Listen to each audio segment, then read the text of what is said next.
5 taon kang tinulungan ng pamilyang ito. At ito ang isasagot mo? Walang utang na loob. Umalingaw-ngaw ang boses ni Ate Gregorio sa buong terminal. Nakatayo ako sa harap ng lahat ng empleyado. Nanginginig ang kamay ko. Hawak ko ang tiket na kanina ko pa binibenta. Hindi ako umiiyak. Hindi pwedeng umiyak. Tumingala ako. Hindi para sumagot. Para humarap ng diretso sa mga mata ng abogado. Hindi ako umatras. Bumubulong ang mga empleyado sa paligid. May ilang tumingin sa malayo. Si Salvador III ay nakatayo sa gilid. Pinapanood ang lahat ng walang imik. Walang emosyon ang muka niya. 5 taon po akong nagbebenta ng tiket dito. At wala pong kahit isang pisong nawala sa akin. Ang unang pagkakataon na sinagot ko ang akusasyon, nanginginig ang boses ko pero malinaw. Hindi ako magnanakaw. Bago pa makasagot ang abogado, kumumpas ng tigil ang matandang Don mula sa kanyang upuan. Tahimik ang lahat. Paano patutunayan ng isang tahimik na ticket seller na siya ang may-ari ng katotohanan? Ngunit, bago pa man ako tumawag ng abogado, sa umagang iyon, may isang bagay akong natagpuan. Bumalik ako sa kung paano nagsimula ang araw na yon. Hawak ko ang walis, naglilinis ng bus number 7 pagkatapos ng biyahe. Ang amoy ng diesel at lumang upuan ay pamilyar na. Sa ilalim ng upuan number 7, may napansin akong sulok ng papel na nakaipit. Hinila ko ang papel, isang lumang sobre, kasama ang isang baryang pilak na may markang SL. Binuksan ko ang sobre. Sulat kamay ng aking ina. Ang letra na pamilyar, ang mga salita na matagal ko nang hindi naririnig. Nanginginig ang kamay ko. Napapikit ako. Alam ko na, ang huling habilin ng aking ina, hindi ko na kailangang basahing muli. Pero hawak ko pa rin ang papel at bariya. Sapat na itong paalala. Cora! Narinig ko ang boses ni Mang Ponso mula sa malayo. Lumapit siya. Nanginginig ang mga kamay. Tinaang kanyang kunin ang sulat, ngunit hindi natuloy. Umiyak siya. Cora, hindi ko kayang mapanood kang masaktan pa. Tumakas si Mang Ponso. Naiwan ako na may hawak na sulat at barya. Nalilito. Natatakot. Ngunit may unang piraso ng katotohanan. Nakaupo ako sa maliit kong kwarto. Hawak ko pa rin ang sulat at ang baryang pilak. Ilang minuto na akong nakatulala. Hindi ko alam kung gaano katagal. Ang letra ng aking ina. Kilala ko ito. Ang kurbada ng bawat titik. Ang paraan ng pagsulat niya ng Cora sa simula. Parang kausap ko siya. Parang nandito siya. Kumatok ang pinto. Corazon? Boses ni Mang Ponso. Mahina. Nanginginig. Tumayo ako. Binuksan ko ang pinto. Nakatayo siya sa labas. Nakayuko. Ang mga kamay niya ay nagkukusot-kusot. Hindi siya tumitingin sa akin. Pasok po kayo, Mang Ponso. Sabi ko. Pumasok siya. Umupo sa gilid ng kama ko. Hindi pa rin siya nakatingin. Tumingin ako sa kanya at hinintay. Binasa mo na ba? Tanong niya. Opo. Alam mo na kung tungkol saan? Hindi ko pa po alam. Kaya ko po kayo hinihintay. Tumingin siya sa akin. Sa unang pagkakataon, nagtagpo ang mga mata namin. Ang mga mata niya, pula, basa, parang may pinipigilan. Ipakita mo sa akin ang barya, sabi niya. Iniabot ko ang baryang pilak. Kinuha niya ito, pinihit-pihit, tiningnan ng marka. At doon, nakita ko ang pagbabago sa mukha niya. Parang may biglang bumigat. Ang SL po, si Senyor Lorenzo, ang nagpatayo ng Sine Aurora, sabi niya. Tumigil ang paghinga ko. Ang nagpatayo ng Sine Aurora, patuloy niya. Ang lolo ng matandang Don, siya ang nag-iwan ng lupa sa iyong ina. Hindi ako makapagsalita. Tumingin ako sa barya, sa markang SL, sa maliit na numero sa likod, 1903. Itinago ko ang sulat sa ilalim ng upuan number 7 sa loob ng 5 taon para may makahanap nito. Ikaw na pala, sabi ni Mang Ponso. Bakit po? Para may makahanap, sabi niya. Alam ko na darating ang araw na may hahanap, na may magtatanong, na may mabubunyag. Tumigil siya, huminga ng malalim, at saka niya sinabi, ikaw na pala. Nanginginig ang boses niya. Hindi ko alam kung umiiyak na ba siya o natatakot o pareho. Bakit po ninyo itinago? Tanong ko ulit. Bakit hindi lang po ninyo sinabi sa akin? Hindi ko kaya, sabi niya. Ang iyong ina, kaibigan ko siya. Alam ko ang pinagdaanan niya. Alam ko ang kanyang dinanas. Tumayo siya, umiling. Hindi ko kaya na ikaw naman, Corazon. Hindi ko kaya na ikaw naman ang masaktan. Hawak ko ang barya, ang sulat, ang 2 bagay na nagbago ng lahat sa loob ng isang araw. Pero nahanap ko na po, sabi ko. Hindi ko na po ito pwedeng baliwalain. Tumingin siya sa akin. Matagal. Alam ko, sabi niya. Kaya nga ako pumunta dito, para sabihin sa'yo ang totoo. Naupo siya muli. Tumingin sa barya na hawak ko. Si Senyor Lorenzo, sabi niya, ang nagpatayo ng Cine Aurora noong 1925. Hindi siya katulad ng kanyang apo. Mabait siya. Makatarungan. Hindi siya kumukuha ng hindi sa kanya. Tumigil siya. Bago siya mamatay noong 1996, iniwan niya ang lupa sa iyong ina. Si Lumen, ang tagalinis ng sinehan, ang babaeng hindi naman niya kadugo, pero naniwala siya na siya ang karapat-dapat. Bakit po? Dahil alam niya, sabi ni Mang Ponso, na ang iyong ina ang mag-iinat nito, ang magbibigay nito sa mga taong nangangailangan. Hindi katulad ng kanyang apo. Tumahimik ako. Ang mga salita niya, parang biglang nagkaroon ng liwanag ang lahat. Ang sulat, ang barya, ang lupa, ang lahat. Ano po ang dapat kong gawin? Tanong ko. Hindi ko alam, sabi niya. Pero alam ko ito, hindi ka nag-iisa. Tumayo siya, pumunta sa pintuan. Bago siya lumabas, lumingon siya. Ang iyong ina, sabi niya, ay hindi namatay ng walang dahilan at hindi kanya iniwan ng walang patnubay. Isinara niya ang pinto. Naiwan ako, nakaupo. Hawak ang barya at ang sulat. Sa unang pagkakataon sa 5 taon, naramdaman ko na may direksyon na ako. Hindi ko alam kung saan ito patungo. Pero alam ko, hindi ako titigil hanggat hindi ko alam ang buong katotohanan. Dumadagsa ang mga pasahero sa ticket booth. Isang lalaki, galit na galit, sinisigawan ng cashier. Tanghali na, wala pa rin yung bag ko. Sigaw niya. Sabi nila, turn over daw sa inyo. Saan na? Napatingin ako. Nakita ko ang record ng terminal. Isang brown na shoulder bag, may pulang tali. 5:30 ng hapon. Hinugot ko ang notebook ko.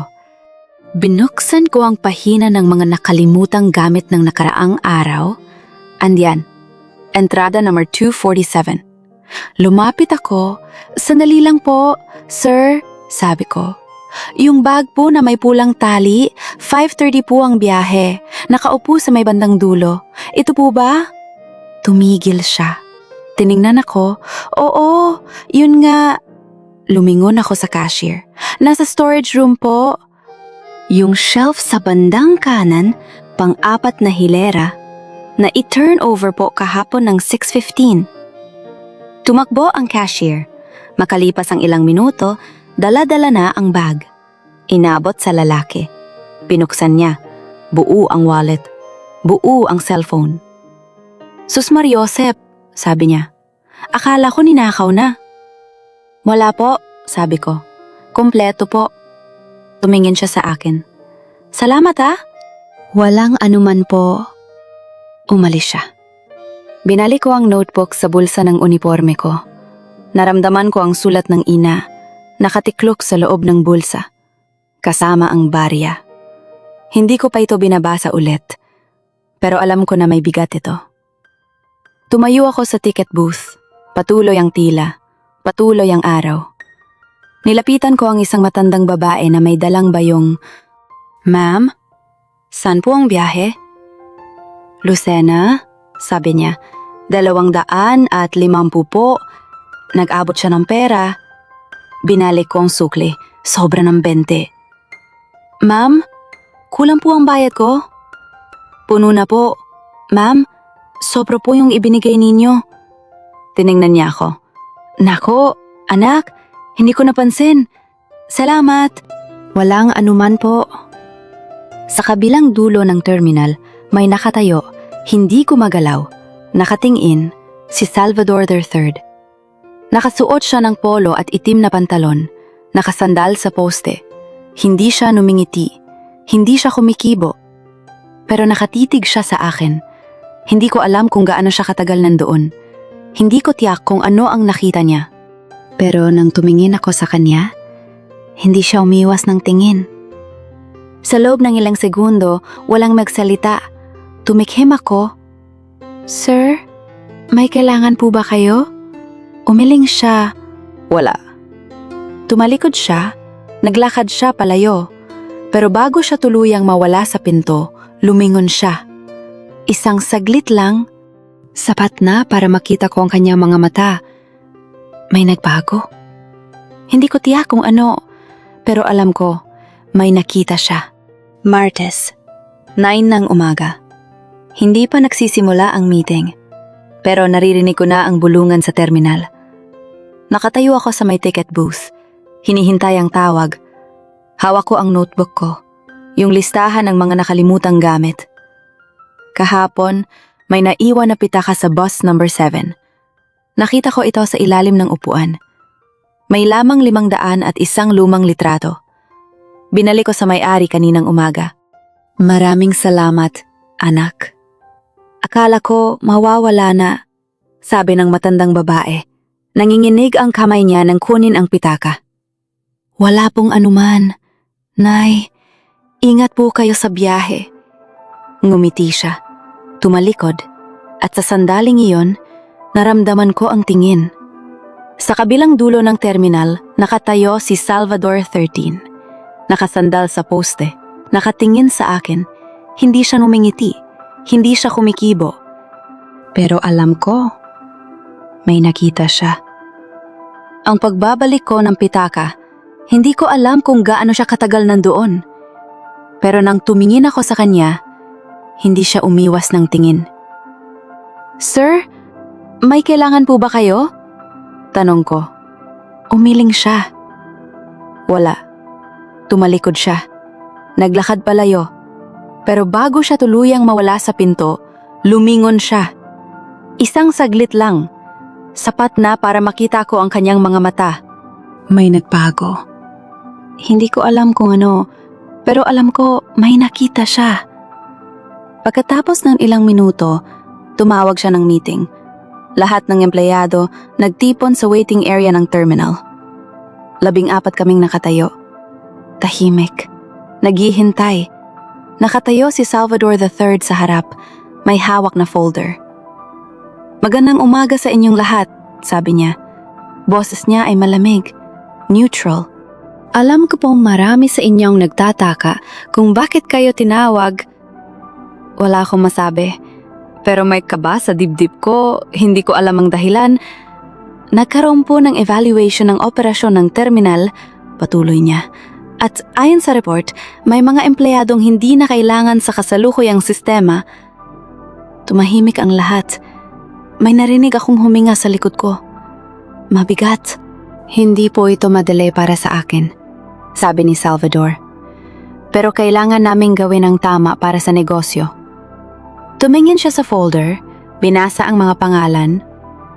Una, isang lalaki, sa ticketing. Naramdaman ko ang pag-iling ng isang lalaki. Hindi siya nagsalita, pero alam ko, nasaktan siya. Pangalawa, isang babae, sa cleaning. Napahawak ang isang babae sa kanyang dibdib. "Naku, sir, bakit naman?" Pasensya na po. Decision po ito ng management. Tumahimik siya. Tumingin siya sa folder. At pangatlo, si Corazon de la Vega, sa ticketing. Nanlamig ang kamay ko. Hindi ako makagalaw. Kasama po kayo sa lista and para sa evaluation ngayong buwan. Sabi niya. Diretso ang tingin sa akin. Walang emosyon.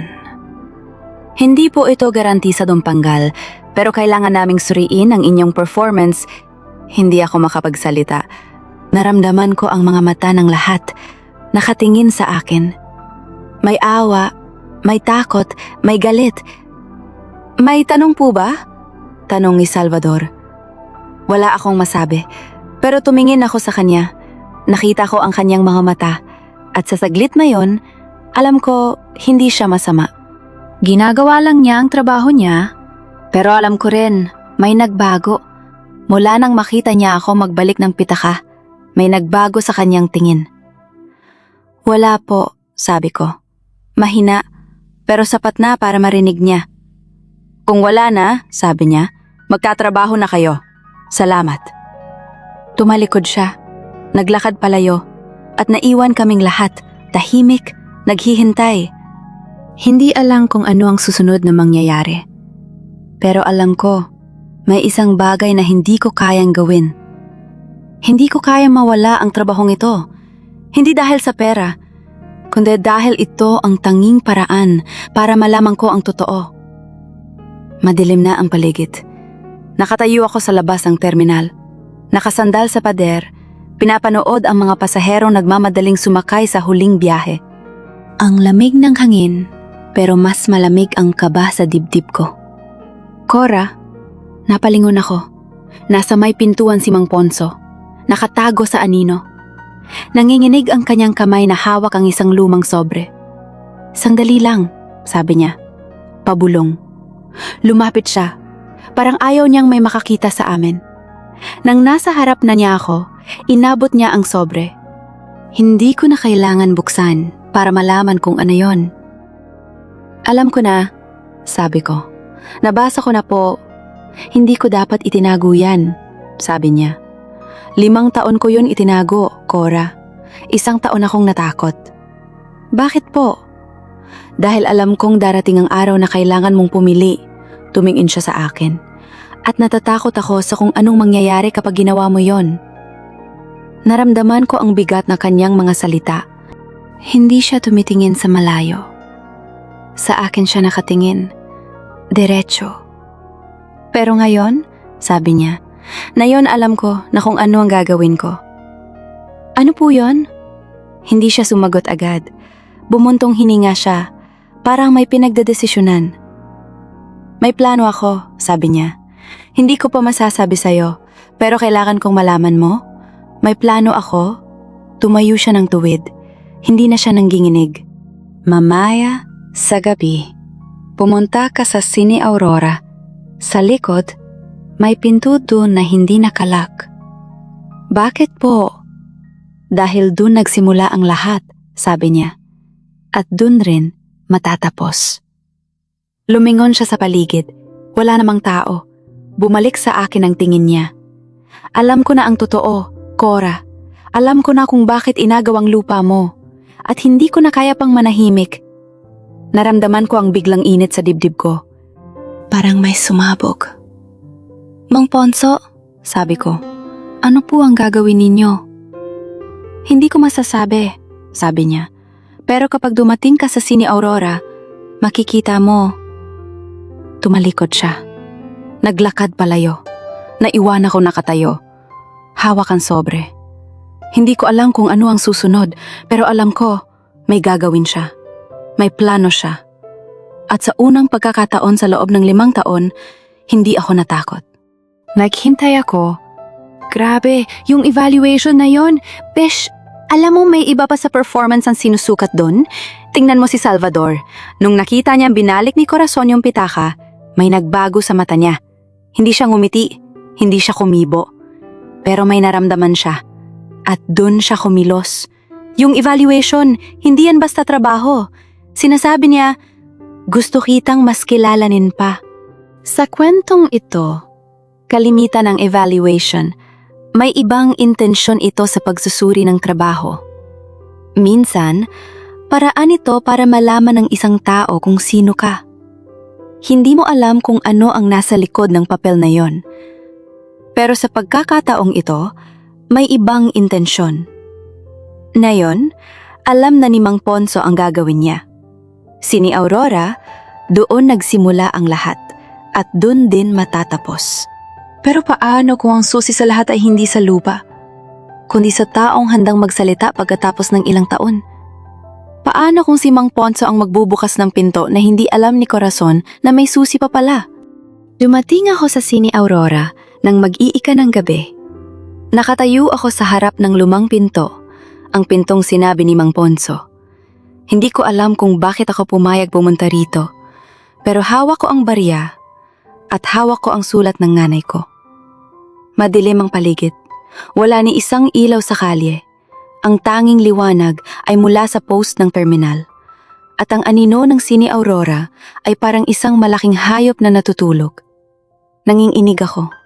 Pero hindi dahil sa lamig. Lumapit ako sa pinto. Sinubukan kong ipasok ang bariya sa butas ng kandado. Parang sa mga pelikula, yung susi na bariya ang gamit. Pero hindi ito pumasok. Hindi ito gumana. Sinubukan ko ulit. Paikutin, pilitin. Wala. Parang hindi ito para sa pinto na ito. Napatigil ako. Hawak ko ang bariya. Pinagmamasdan. Sa dilim. Halos hindi ko makita ang markang SL na sinabi ni Mang Ponso. Pero alam kong nandito. At sa sandaling yon, biglang bumalik ang lahat. Naalala ko ang araw na natagpuan ko si nanay sa hagdan ng sinehan. Nakahiga siya, nakadapa. Ang walis ay nasa tabi niya. Akala ko nung una ay nadulas lang siya, pero nang lumapit ako, hindi siya gumagalaw. Nanay, sabi ko. Nanay, gising po. Walang sumagot. Ang mga mata niya ay nakabukas, ngunit walang buhay. Ang kamay niya ay malamig. At sa kanyang kabilang kamay, may hawak siyang isang bagay. Hindi ko ito nakita nung araw na yon, pero ngayon, hawak ko ito. Ang barya na ito, nanlamig ang kamay ko. Parang gusto kong umiyak, pero hindi ko magawa. Nakatayo lang ako sa harap ng pinto. Hawak ang barya at naalalang lahat. Ang pag-iyak ng mga kapatid ko, ang libing na walang pera, ang pagtulong ni Don Salvador. At sa gitna ng lahat ng iyon, ang tanong na hindi ko nasagot, bakit sa Sini Aurora siya namatay? Bago ko pa man mapigilan, hinayaan kong mahulog ang barya mula sa kamay ko. Tumama ito sa semento. Umikot, at sa ilalim ng mahinang ilaw ng poste, may nakita akong kumislap. Hindi yung markang SL, kundi yung nga sa likod. May numero. Naka-micro-etch, hindi ko ito napansin kanina. Pero ngayon, kitang-kita ko na. 1903. Pinulot ko ito. Pinagmasdan, hindi ko alam kung ano ang ibig sabihin nito. Hindi ko alam kung bakit nandito ang numerong ito.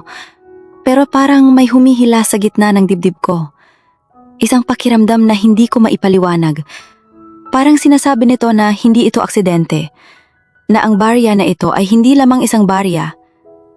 Tumingin ako sa pinto. At sa unang pagkakataon, napansin ko ang maliit na butas sa gilid ng pinto. Hindi para sa susi, kundi para sa isang bagay na mas maliit. Parang para sa isang numero. Hindi ako kumilos. Hindi ako makakilos. Nakatayo lang ako. Hawak ang barya at pinagmamasdan ang pinto. Alam kong may susunod pa. Alam kong may gagawin pa ako. Pero hindi ko alam kung ano. At sa sandaling iyon, narinig ko ang mahinang ingay. Mula sa loob ng Sini Aurora, parang may gumagalaw. Parang may naghihintay. Nasa kwarto ako. Malamig ang hangin. Hindi lang iyong presko, kundi iyong tila may karayon na dumidikit sa balat, na parang humihigop ng init mula sa buto. 2:00 na ng tanghali, At kahit bukas pa ang terminal, ang kalsada patungo sa inuupahan kong kwarto ay tahimik na tahimik. Wala nang masyadong tao. Wala nang masyadong sasakyan. Ang tanging naririnig ko ay ang sarili kong yabag, echo na tila nag-aatubiling sumabay sa simento. Nakaupo ako, nakayuko, hawak ang baryang pilak sa bulsa. Pinipilipit ko ito sa pagitan ng hinlalaki at hintuturo. Malamig ang metal. Mayamot ang gilid ng numero. Hindi ko alam kung bakit, pero parang may kumakapit sa dibdib ko. Yung pakiramdam na hindi ka dapat lumingon, pero alam mong may tao sa likod mo. Isang bigat na parang presyong dahan-dahang dumadagdag sa bawat hakbang. Ilang sandali pa. Narinig ko ang yabag. Hindi ako sigurado sa una, baka dumadaan lang. Pero tumigil ako. Tumigil din ang yabag. Napaawang ang labi ko. Huminto ang paghinga. Sandali. Lumingon ako. Walang tao. Kalsada lang. Ilaw ng post na umaaninag sa manipis na fog at anino ng mga puno. Mahahabang anino na gumagalaw sa hangin para may sariling buhay. Baka napagod lang ako, sabi ko sa sarili. Mahina, halos bulong, pero hindi ako naniwala. Ramdam ko ang pag-igting ng panga, ang pagtigas ng balikat. Nagpatuloy ako. Mas mabilis na ang tibok ng puso ko ngayon. At narinig ko ulit, yabag, sunod-sunod, parang sinasabayan ang bilis ko. Hindi na ako nagduda. May sumusunod sa akin. Bumilis ang paghinga. Sumikip ang dibdib. Lumingon ako ng tuluyan. Isang mabilis na pag-ikot ng katawan. Parang pilit na hinahabol ang sagot. Doon, sa kanto, sa ilalim ng post, may lalaki. Nakatayo lang. Hindi gumagalaw. Nakasuot ng barong. Puti. May bahid ng anino. Parang galing sa opisina. Pero hindi ko siya kilala.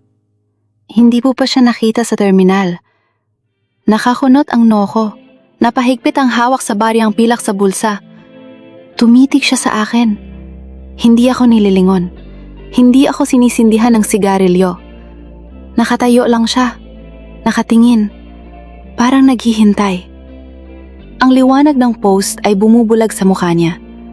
Pero ramdam ko ang titig. Mabigat, hindi gumagalaw. Ano po? Tanong ko.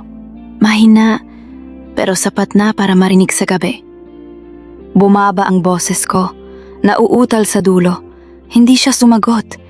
Ngumiti lang siya. Yung tipong ngiti na hindi mo alam kung nangunguta o nananakot, puro labi. Walang liwanag sa mata. Parang biyak sa mukha niya.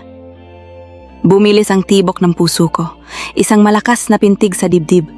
Sunod-sunod, hindi na ako nag-isip pa. Tumakbo ako papunta sa bintana. Mas mabilis na daan para makita ang kanto. Sa likod ko, narinig ko ang yabag. Hindi na mabagal, hindi na mahina. Papalapit, papalapit. Parang sinasabayan ng bawat hakbang ko. Pero mas mabilis, mas matigas. Naku! Grabe! Bumilis ang paghinga ko. Hindi ako lumingon. Hindi na ko kaya. Yung mga paa ko, para may sariling buhay. Diretso lang. Walang tigil, dinadala ako sa pamilyar na daan. Hanggang sa makarating ako sa pinto ng kwarto ko. Pinihit ko ang susi, nanginginig ang kamay. Halos hindi tumama sa butas, pero pumasok din. Pumasok, isinara, nilock. 2 beses na pihit hanggang sa may click, napasandal ako sa pinto. Hingal na hingal, ang dibdib ko ay umaakyat baba. Ang pawis sa noo ay malamig. Sa labas, tahimik. Walang yabag. Walang tao. Ang tanging naririnig ko ay ang sarili kong paghinga at ang mahinang alulong ng hangin sa bubong. Pero alam ko, nandyan siya. Nakatayo lang sa labas, pinapanood ang pinto ko. Hindi ako nakatulog ng gabing yon. Hawak-hawak ko ang baryang pilak. Pinagmamasdan ang numero sa likod, 1903. Ang kama ay parang nangangagat ng lamig. Ang bawat langit-ngit ng kahoy ay nagpapakirot sa tenga. At sa isip ko, iisang tanong lang. Bakit ako sinusundan? Ano ang gusto nila sa akin? Hindi ko alam. Pero alam kong isang bagay ang totoo. Hindi na ito tungkol sa lupa lang. Hindi na ito tungkol sa liham lang. May taong ayaw akong magpatuloy. At kung hindi ako mag-iinat, baka hindi na ako magising bukas. Maaga pa lang, amoy kape na. Nakaupo na ako sa ticket booth. Inaayos ang mga ticket para sa unang biyahe ng alas 7. Nang may mapansin akong papel na supot sa tabi ng aking notebook, nakapikit ito ng maayos. Mainit pa. Hindi ko alam kung kanino galing. Binuksan ko ito, isang styrofoam cup na may nakasulat na korason sa gilid. Sulat kamay na pamilyar, pero hindi ko matukoy. Manang Belen, tawag ko sa vendor ng kape na nagliligpit ng kanyang mga plato sa kabilang dulo. Lumingon siya. Ngumiti. Oh, Cora, naabutan mo na pala. Akala ko mamaya mo pa makikita. Sa'yo ba to galing? Tanong ko. Iniyangat ang supot. Umiling si Manang Belen. May nag-iwan nun kanina. Sabi, sa korason. Pero ayaw magpakilala. Tumigil ang kamay ko. Sino? Kanina pa? Oo, mga alas 6 yata. Bago pa ako magumpisang magtimpla, lumapit siya. Pinunasan ang kamay sa kanyang apron. Sabi ko, ako na lang mag-aabot, pero sabi niya, iwan na lang po sa tabi ng booth niya. Mainit pa. Lalaki? Babae? Lalaki, sabi ni Manang Belen. May bahid ng tukso sa boses. Bata pa. Medyo matangkad. Nakaputing polo. Yung tipong hindi mo aakalaing mag-iiwan ng kape sa walang pangalan. Napatigil ako. Puting polo. Ang mga empleyado ng terminal ay naka-uniforme asul. Ang mga tsuper ay nakatsinelas at sando. Ang tanging taong nakaputing polo sa oras na yon ay... Basta, sabi ni Manang Belen, pinagpag ang kanyang apron. Inom mo na yan. Sayang naman. At saka, alam mo, Cora, yung kape na yan, espesyal ang timpla. Hindi ko yan ibinebenta sa lahat. Tumanggo ako. Salamat, Manang.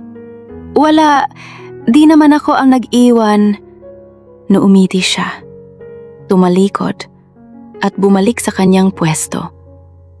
Hawak-hawak ko ang supot. Mainit pa. Amoy kapeng barako. Yung totoo. Hindi yung instant na tinitinda sa karinderya. Umupo ako.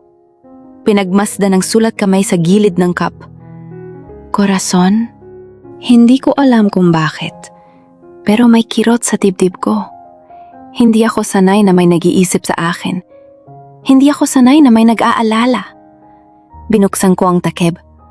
Usok, mainit, at sa ilalim ng kape, may maliit na tala. Nakatupi, nakaipit sa pagitan ng styrofoam at ng papel na supot. Inilabas ko ito. Binuksan. Isang linya lang. Mag-ingat ka sa biyahe ngayong araw. Walang pangalan, walang pirma. Ngunit alam kong hindi ito basta-basta. At sa isip ko, iisang mukha lang ang pumapasok. Si Salvador. Ang tahimik na lalaking kahapon ay biglang tumayo sa harap ng abogado at kumumpas ng tigil. Hawak ko ang tala. Ang kape ay unti-unting lumalamig sa aking kamay. Ngunit ang init sa dibdib, hindi yon mawala.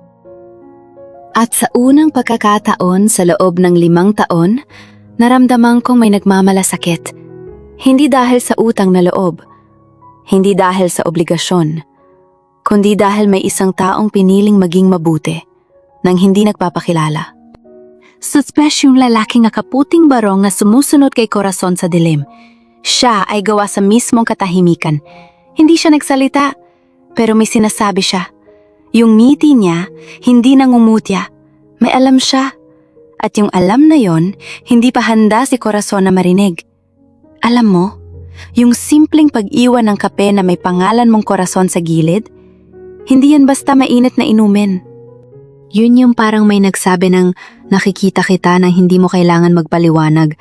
Naalala ko yung isang beses na may client na nag-iwan ng thank you note sa tabi ng keyboard ko. Hindi ko alam kung bakit.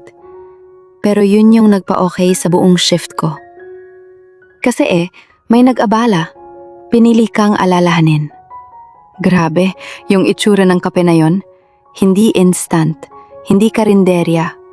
Parang sinasabi ni Salvador na hindi kita pababayaan sa parang walang obligasyon. Pero yung tanong, sino yung humahabol sa kanya sa dilim? At bakit sa ngayon pa siya lalabas? Kung kailan may nag-aalaga na sa kanya. Kailangan nating malaman yon, besh. Hinuli nila si Junjun sa harap mismo ng terminal, 3:00 ng hapon, Biyernes. Ang dami kong pasahero. Halos hindi na ako makahinga sa ticket booth. Tapos biglang may sumigaw. Boses ng bata, pero puno ng galit. Boses ng kapatid ko. Ano bang kasalanan ko? Hindi ako nagnakaw. Napatigil ako.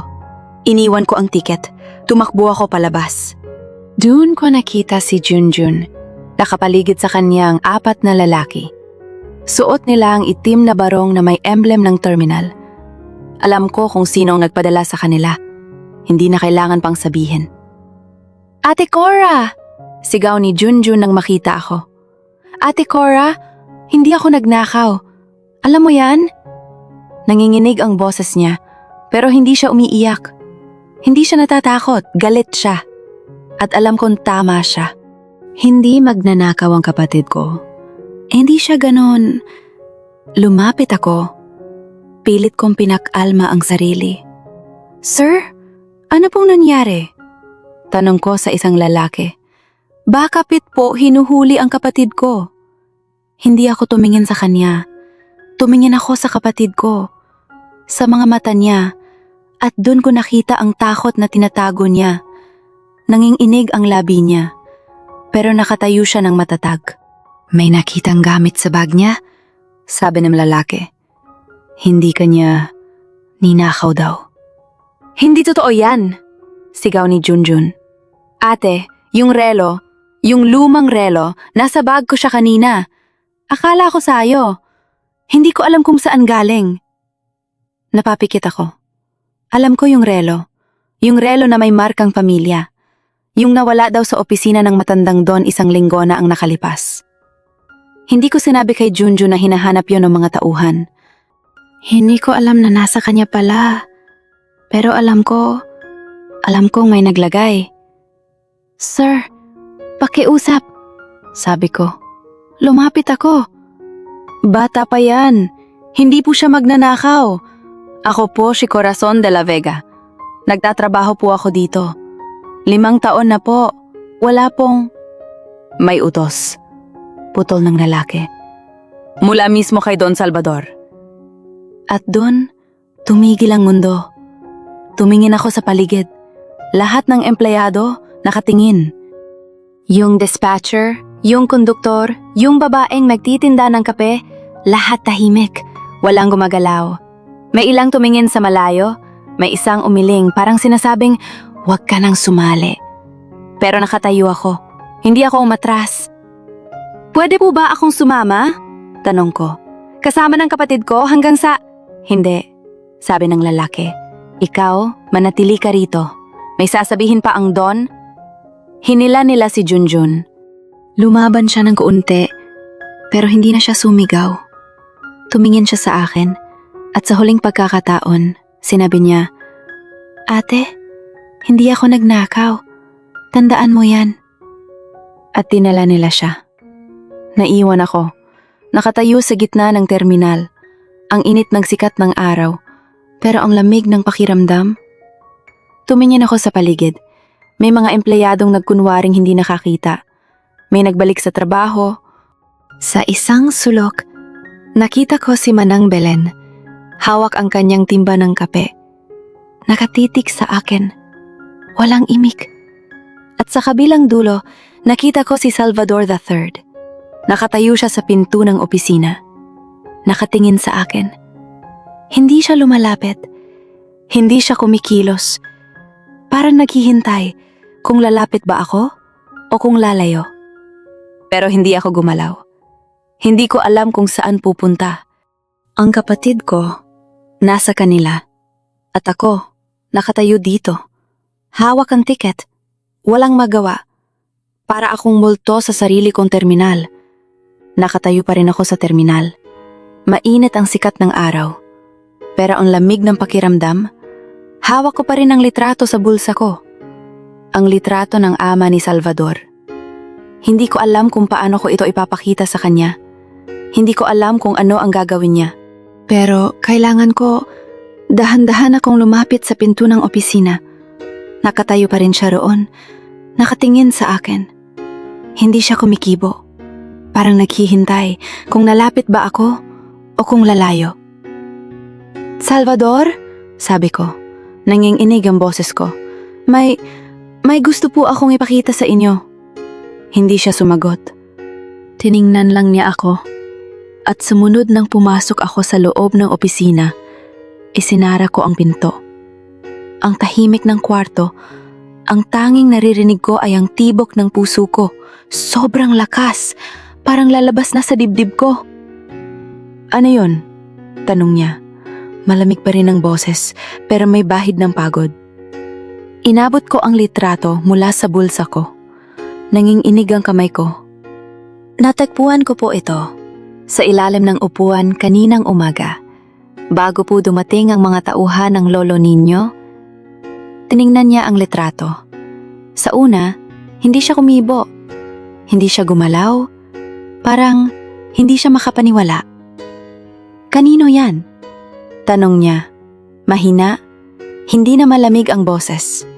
Parang may pumutok sa loob niya. Sa ama ninyo po, Salvador. Si Ramon Reyes Dimano. Tumigil ang lahat. Hindi siya kumibo. Hindi siya gumagalaw. Tiningnan ko siya at sa unang pagkakataon, nakita ko ang pagbabago sa kanyang mukha. Ang pader na itinayo niya, ang pader na ginawa niya upang hindi siya masaktan, biglang gumuho. Saan mo yan nakuha? Tanong niya. Nanginginig ang boses. Saan mo yan natagpuan? Sa upuan number 7 po, sabi ko, mahina. Sa ilalim ng upuan, nakatago po, parang hintay na may makahanap. Umupo siya. Hindi sa upuan sa likod ng mesa, kundi sa upuan sa tabi ko. Sa upuan number 7. Sa upuan kung saan ko natagpuan ang lahat. Tiningnan ko siya, at sa unang pagkakataon, nakita ko siyang umiyak. Hindi siya sumigaw. Hindi siya nagalit. Tahimik lang. Pero ang luha, bumagsak. Bumagsak sa pisngi niya. Bumagsak sa litrato na hawak niya. Itong litrato lang ang natira sa kanya. Sabi niya, mahina. Itong litrato lang. Salamat. Hindi ako kumibo. Hindi ko alam kung ano ang sasabihin. Tiningnan ko lang siya. At naramdaman ko ang bigat ng lahat ng sinabi niya. Ang bigat ng pagkawala, ang bigat ng pag-iisa. Bakit nandoon? Tanong niya, nakatingin sa akin. Bakit sa upuan number 7? Bakit hindi sa kanya ibinigay? Hindi ko alam ang sagot, pero may isang bagay sa loob ko na nagsasabi na hindi lang ito tungkol sa litrato, na may mas malaking kwento pa, na ang upuan number 7 ay hindi lang taguan ng sulat, taguan din ito ng mga bagay na gusto ng iba na kalimutan. Salvador, sabi ko, mahina. May iba pa po akong natagpuan. Tiningnan niya ako. Ang mga mata niya, basa, pero nakatitig ng diretso.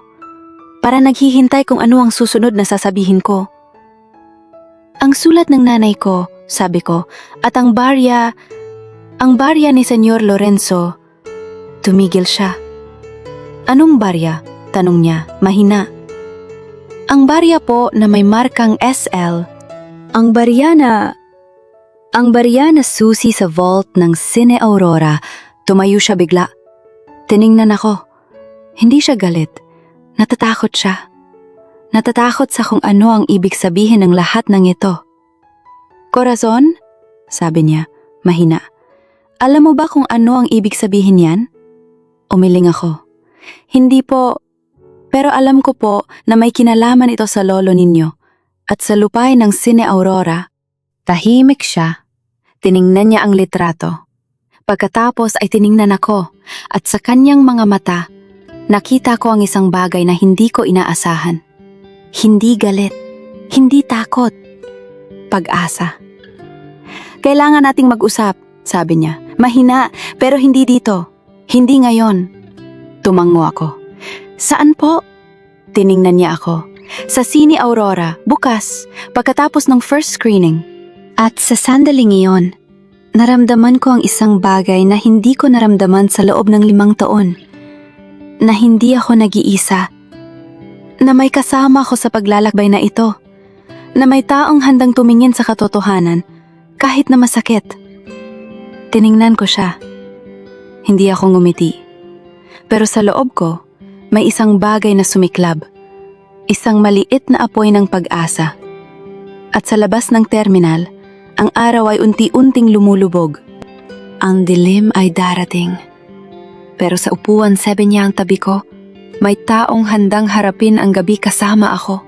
Naku, bakit pa sa ganitong paraan pa kailangan mangyari?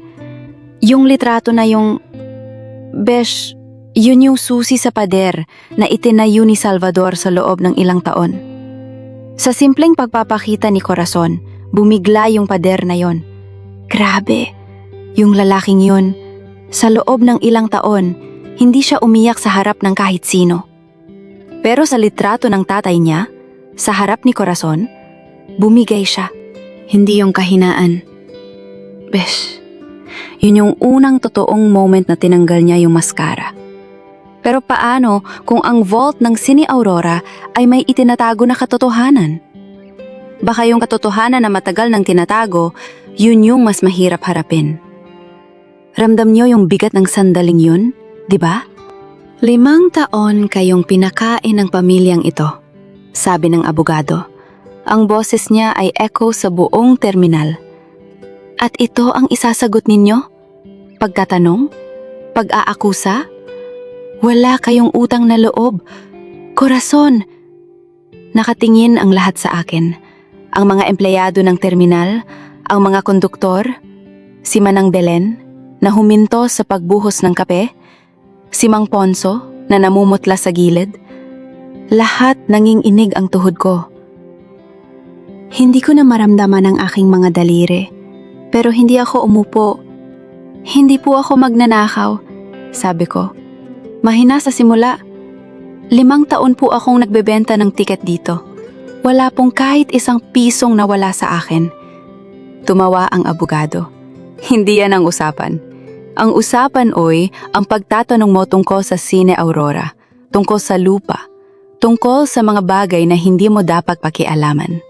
At hindi po ako walang utang na loob. Patuloy ko, lumalakas ang boses. Alam ko pong kami ay tinulungan. Pero ang utang na loob, hindi po ibig sabihin noon ay wala na kaming karapatan. Nagsimulang bumulang ang mga tao. May ilang tumingin sa sahig. May isang konduktor na umiling-iling. Tiningnan ko ang abogado ng diretso sa mata. Kapag mahirap ka, parang lahat ng tao may karapatang magbintang sayo. Sa loob ng 5 taon, nanahimik ako. Pero alam mo, ang totoo, hindi lahat ng nananahimik ay walang alam. Natahimik ang lahat. Ang abogado ay parang gusto pang magsalita, pero walang lumabas. May ebidensya po ako, sabi ko. Hinawakan ng bulsa kung nasaan ang sulat ng ina. Hindi ko po kailangan ng awa. Kailangan ko lang po ng pagkakataon na patunayan na hindi kami magnanakaw ng aking pamilya. Na ang nanay ko, na namatay sa hagdan ng Sine Aurora, ay hindi sinungaling. Bumalik ang bulong. Ngunit sa pagkakataong ito, iba ang tono, may ilang tumango, at saka ko naramdaman ang isang kamay sa aking braso. Malamig, mahigpit, ngunit hindi masakit. Si Salvador Dertid, hindi siya nagsalita sa harap ng lahat. Sa halip, hinila niya ako sa gilid, papalayo sa mga tao. Ang abogado ay tila nagulat, ngunit hindi siya sumunod. Corazon, sabi niya, Mahina, hindi na ako ang amo. Hindi na siya ang tagapagmana. Kami lang, 2 tao sa tabi ng ticket booth. Sa mundong ito, ang mabait ay nauubos, sabi niya. Ang boses ay basag. Kaya itago mo para sa mga karapat-dapat. Tiningnan ko siya. Sa kanyang mga mata, may nakita akong hindi ko inaasahan. Hindi awa, hindi galit. Pag-asa.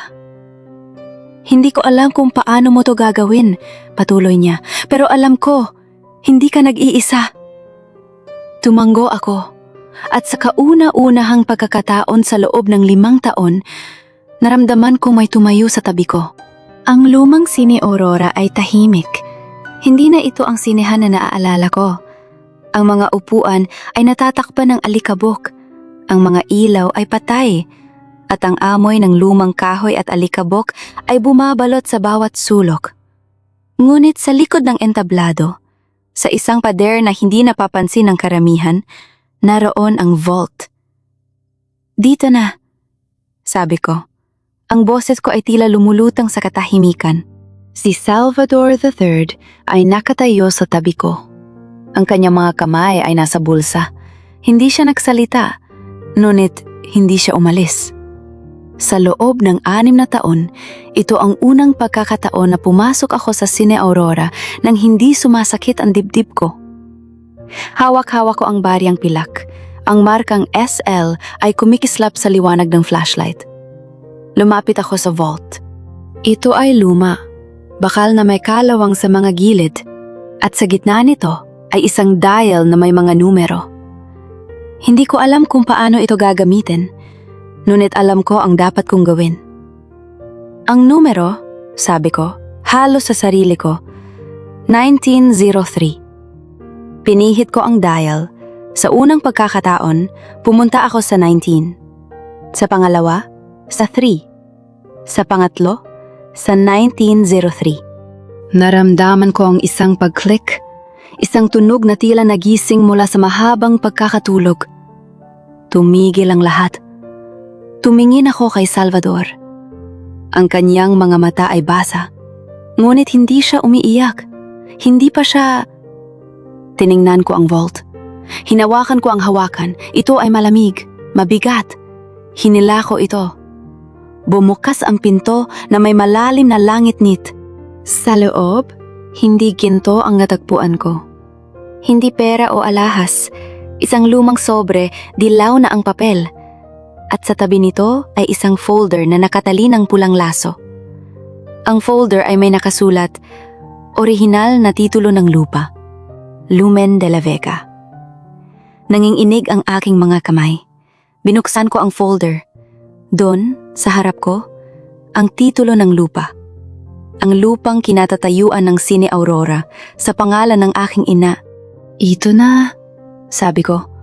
Ang boses ay basag. Ito ang hinahanap natin. Inilapag ko ang folder at binuksan ko ang sobre. Sa loob, isang sulat na sulat kamay. Ang papel ay manipis na, halos masira na sa paglipas ng panahon. Ngunit ang mga titik ay malinaw pa rin, tulad ng boses ng isang taong matagal nang nawala. Binasa ko ito ng malakas. Hindi para kay Salvador, para sa akin. Para sa aking ina. Ako, si Senyor Lorenzo Reyes Timano, sa aking huling araw, ay isinusulat ang katotohanan ito.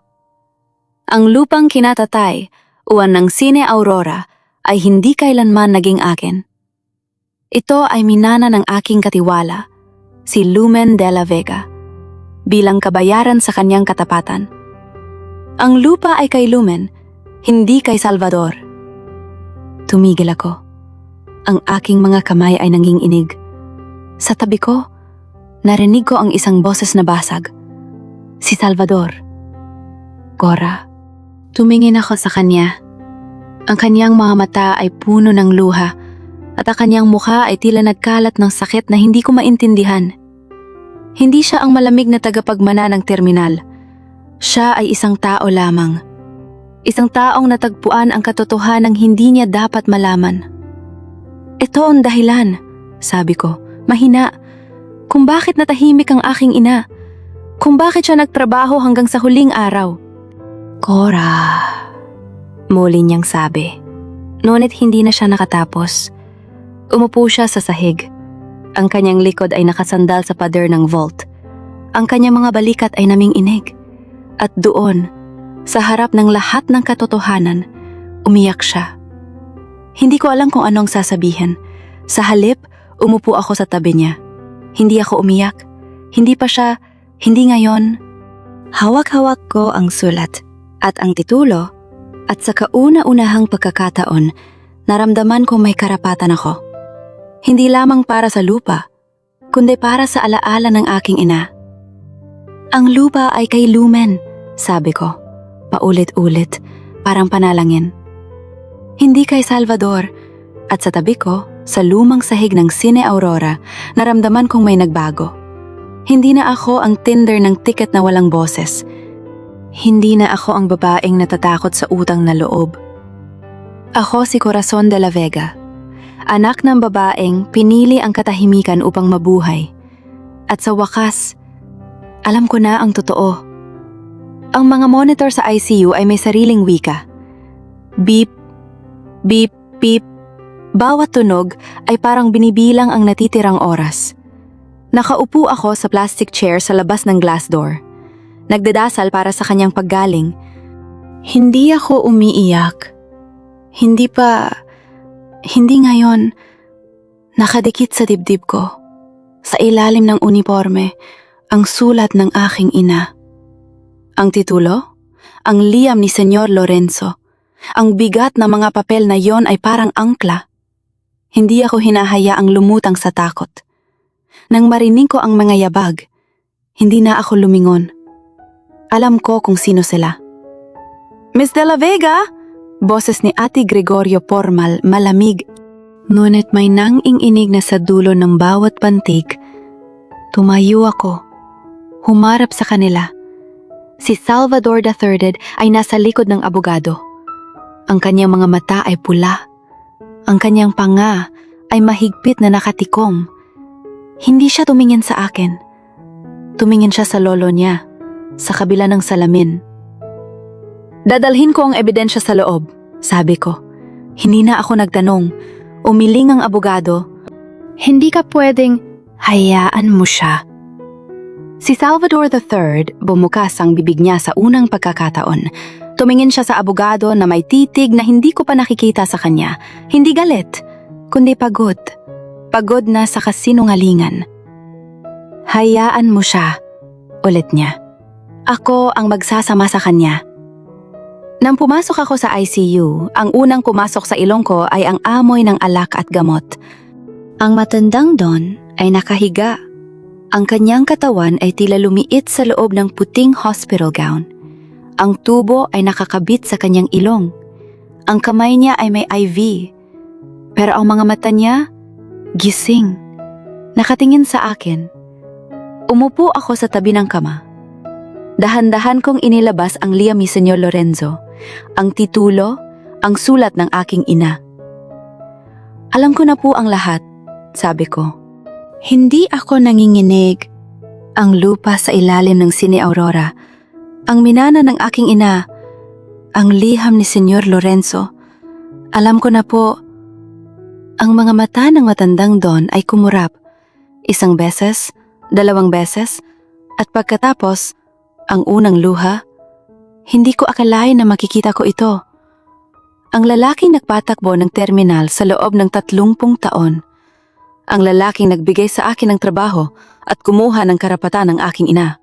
Ang aking ama, mahina ang boses niya, para itong lumang radyo na unti-unting namamatay. Ang aking ama, nawala ng lupa dahil sa pagtaksil ng kasosyo noong 1963. Bata pa ako, napanood ko siyang mawalan ng lahat. Tumigil siya, huminga ng malalim. Ang monitor ay bumilis saglit. Pagkatapos ay bumalik sa normal. Akala ko, kailangan kong kunin ang lahat para hindi ako mawalan. Ang lupa ng iyong ina, akala ko kung hindi ko ito kukunin, may ibang kukuha at mawawala ang Cine Aurora. ang tanging natira sa aking ama. Hinawakan niya ang kamay ko. Ang kanyang mga daliri ay malamig at magaan. Nanginginig, "Huwag mong gayahin ang pagkakamali ko. Korason, huwag mong hayahing ang takot ang maging dahilan ng iyong kasalanan." Tumango ako. Hindi na ako nagsalita. Sa halip, inilatag ko ang titulo at ang liham sa kanyang harapan. "Ibibigay ko po ito sa tamang tao," sabi ko. "Hindi para sirain ang pamilya ninyo. Para sa aking ina. Para sa kanyang alaala." Pumikit ang matandang Don, hindi isang dramatic na pagpikit, isang tahimik na pagsuko. Ang kanyang kamay ay nanatili sa aking kamay, at sa sandaling yon, hindi ko na siya nakita bilang kontrabida. Isang matandang tao na humihingi ng tawad. Isang ama na nawalan ng sariling ama, at sa takot na mawalan muli, ay naging siya mismo ang kanyang kinakatakutan. Hindi siya nagsalita. Hindi na kailangan. Ang pagpikit na yon, ang kanyang paraan ng pagsabi ng "tama ka na, tama na." Paglabas ko ng ICU, si Manang Belen ay nakatayo sa may pintuan. May hawak siyang 2 basong paper cup ng mainit na kape. Naumiti siya. "Para sa'yo, anak." At para sa binata, kinuha ko ang kape. Hindi ako uminom. Naglakad ako palabas ng ospital, patungo sa lumang bus number 7 na nakaparada sa terminal. Umakyat ako. Umupo sa upuan number 7. Nakaupo ako roon ng ilang sandali nang maramdaman ko ang pagyanig ng upuan sa tabi ko. Si Salvador III. Hindi siya nagsalita. Inabot ko sa kanya ang kape. Kinuha niya. Uminom siya. Sa aming paanan, ang lumang bariya ay nasa aking palat. Alam kong may bagong marka ito. Ang pangalan ng aking ina na inukit ko nung isang gabi. Hindi ko na kailangang tingnan. "Alam mo," sabi ko, ang boses ko ay tahimik. "Akala ko ang hiya ay kahinaan. Akala ko kapag nahiya ka, duwag ka, pero hindi pala." Lumingon siya sa akin. Hindi ako umiyak. Pero sa kanyang mga mata, nakita ko ang sarili kong pagod. Ang hiya ay ang pagpili na huwag nang magtago. Agharapin ang katotohanan. Kahit masakit, kahit mahirap. Tumango siya. Walang salita. Hindi na kailangan. Sa malayo, ang araw ay unti-unting lumulubog. Ang pula at dilaw ay naghahalo sa langit. Parang luma, ngunit maganda pa ring tanawin. Isang bagong pasahero ang sumakay sa bus. Umupo sa upuan 6. Hindi niya alam na ang upuan 7 ay may kwento. Hindi pa, pero balang araw, uupo siya rito at baka may maiwan siyang barya o isang sulat o isang pangako.